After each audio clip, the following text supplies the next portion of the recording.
Hey, what is going on, crypto people? Yeah, doing the XRP Ripple freaking daily news. XRP Ripple daily news. What the world? Can you believe it? All right, listen, guys, I'm going to cover a couple of things here on social media on X. I think it's important to kind of know because you got to prepare for the crazy stuff. In the end, I'm going to share some excerpts from the awesome book, The Great Taking. But here's some things here. Liz Churchill shared this. The conspiracy theorists tried to warn you. Australian citizens will require a 100 social credit score or require 100 social credit score points from their digital ID to use social media, with the police having access to all accounts, including private messaging. This under the guise of trying to protect the citizens. Take a listen. A radical plan to crack down on social media abuse is being considered by the federal government. For more, Nine's Oliver Haig joins us live in Adelaide. Ollie, how will it work?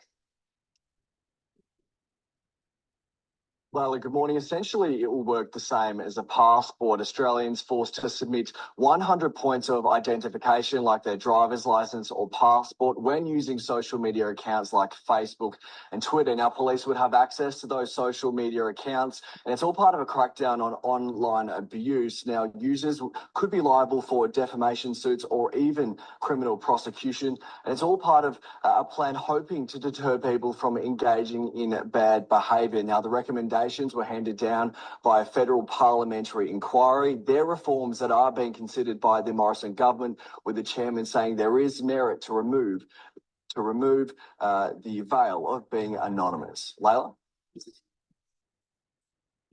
Stuff like this kind of starts out with good intentions, but when you give people a measure of power, people tend to abuse that power. So interesting stuff here from Shaquille O'Neal. So apparently a miner sold everything and jump trading was involved. The hash rate is back to all-time high, confirming the activity. They went heavy on leverage using the Japan carry trade, which is now blowing up. Bitcoin and the entire crypto market are crashing due to a huge sell order triggered by a time-based algorithm active for the past 7 trading days at 10 a.m. Eastern time. The sell-off is expected to intensify with the Japanese market opening. Driven by recent U.S. stock crashes, Japan's economic struggles, and fears of renewed conflict between Iran and Israel. Meanwhile, BlackRock continues buying the dip, aiming to corner the crypto market. Interesting stuff. Just some heads up, some rationale to what's going on. And ultimately, I'm going to share with you. Ultimately, I believe why we're all here. The Kabisi letter says this: rate cuts are on the way. So what does it mean for stocks? In previous Fed rate cut cycles, the S&P's 500 median return 12 months after the first cut was a gain of plus 10%. However, in cases where the U.S. economy entered a recession, the S&P 500's median performance was a minus 15% decline within the same period. Historically, the first 2 months after the first rate cut came with flat S&P 500 performance. If the Fed can avoid a recession, history says that the market has more room to rally.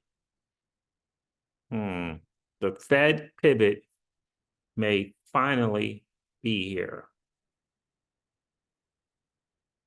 Interesting stuff. So we'll keep an eye on it for sure.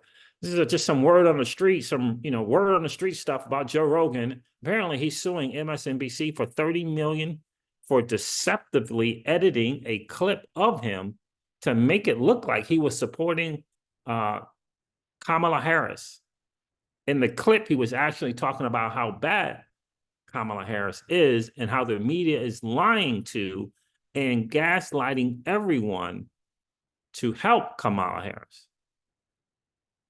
We'll have to fact check this stuff, for sure. The Democrats are already cheating in this election. Americans need to get everyone in the community to vote. I'm not going to say that. You guys know where we stand. I'm not going to say that. We all know, for us in the crypto teachers home, we're putting in our vote. We're at generational wealth wise. So I'm not saying you guys vote any other ways. I don't want to repeat those words there. All right. So what else? I think that, where is the one I want to share? Is that it? Yeah. So Dan Rocky put this out. I think it is very, very interesting. He's a Flare Networks fan for sure. It says 3 days left before the launch of kinetic markets, borrowing and lending protocols. This is going to be very exciting, not only because of the DeFi perspective, but also because of the earning potential. Did you know that Kinetic is getting FLR allocations from the Flare emissions program? Yes, I did know that. This means that you will not only be earning Jewel and Key but also FLR when providing liquidity. If you supply stable coins to the lending pools, I'm expecting the yield just in FLR will be really attractive, says Dan Rocky. Flare has a high priority of growing TVL, so be ready for what's coming. And stay tuned. Yeah, I'm ready. I'm looking forward to it. Liquidity incentive event. Flare emissions. Liquidity incentive events. Looking forward for the XRPL one. Looking forward to the freaking XRPL one. This is from Marty Party. And I really, really agree with the sentiment, but make sure you come to your own conclusions. It says, Marty Party says, sharing these again. Exit 2026 or accumulate to 2035 exit. Both are saying the same thing. Your job is to accumulate and stick to your plan. Crypto correlates exactly to liquidity. It's a liquidity sponge. We have signs of global easing and money supply increasing, but these are not fast events. They take some time. The printers come on slowly at first. Then they banana zone. Exit the top. Focus on accumulating quality assets and then block out the noise. Who's going to be the Mag 7? Who's going to be the Mag 7 in the digital asset space? We got to find out. We're going to find out. This is a good post from Marty Pot. I appreciate that. Absolutely appreciate that. So I wanted to share something from The Great Taking. You can get the PDF free at thegreattaking.com. 2 T's, one for at the end of great and one for the beginning of taking. Download the free PDF, read the prologue. Highly encourage you to do it. And from there, you can get the book if you'd like to get the hard copy of the book and not read it from some type of laptop. All right, so where do I want to start? Associated with the imperative that certain secured creditors must be given legal certainty to clients' assets. Globally, without exception, is the further assurance of near instantaneous cross-border mobility of legal control of such collateral, your assets. Derivatives are financial contracts on everything imaginable and even unimaginable for most of us. They may be modeled on real things, but are not the real things themselves. They are untethered from physical reality, but can be used to take real things as collateral.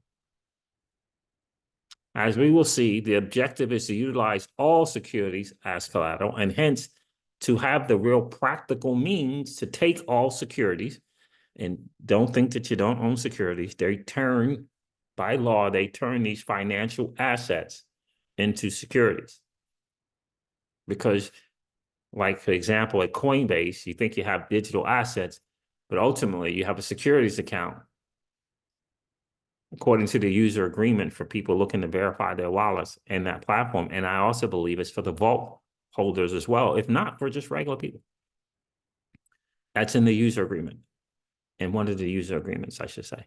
I don't know if it's for all the accounts or not, but it's wrapping up that way. I've been sharing it on the live stream.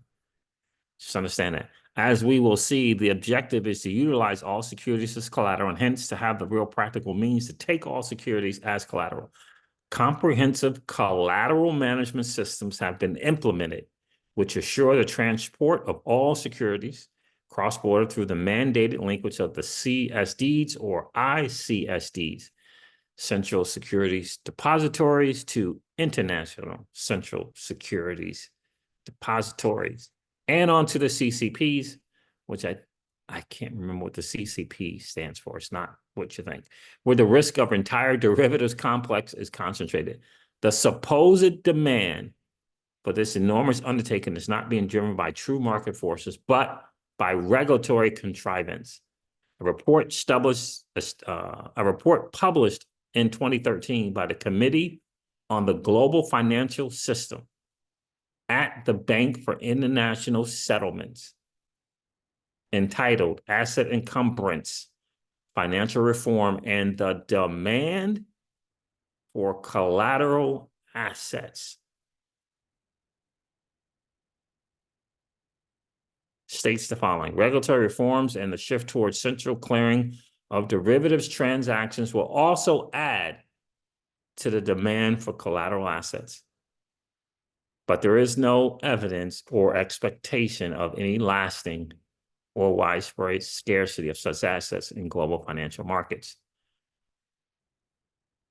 Okay. Another report by the same committee entitled Developments in Collateral Management Services states some changes that may raise demand for collateral have not been phased in yet, since jurisdictions operate on different timelines.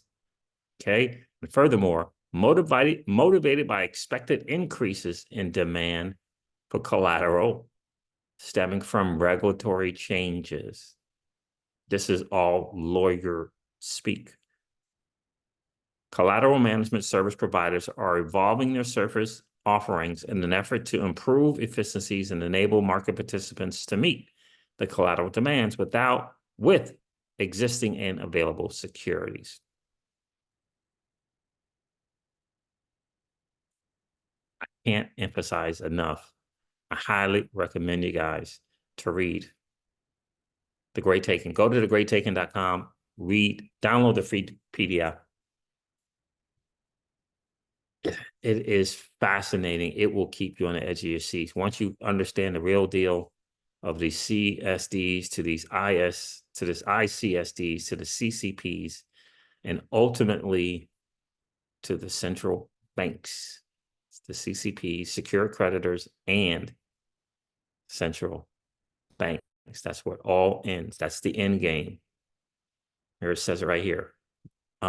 This was designed and deliberately executed to move control of collateral to the largest secured creditors behind the derivatives complex. This is the subterfuge, the end game of it all. All right, man, there it is. Thank you so much for hanging out. I appreciate you guys hanging out with me for my little XRP Ripple daily news. It's been a minute, but I did want to share with you guys another excerpt from the Great Taking. If you want some further ones to read, you can go check me out on X at crypto_siege. I'm going to end this video, bam, like I do all my videos, and remind you guys of this. Old money doesn't want you to win. But that's okay, though, because you and I, we're already winning.